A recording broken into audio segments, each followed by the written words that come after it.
I'm all wet. I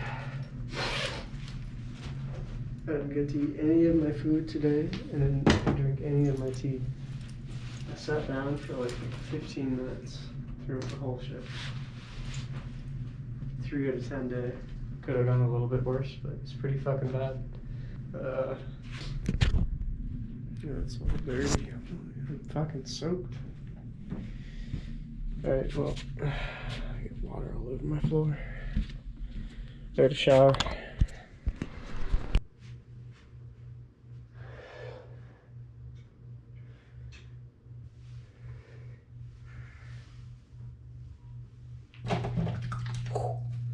Hot. Sometimes I'm like, well, okay, what just happened to me? What just happened to me was, just gonna,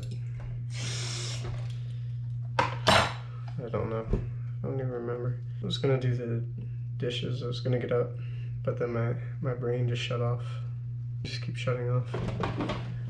And I don't sleep very much.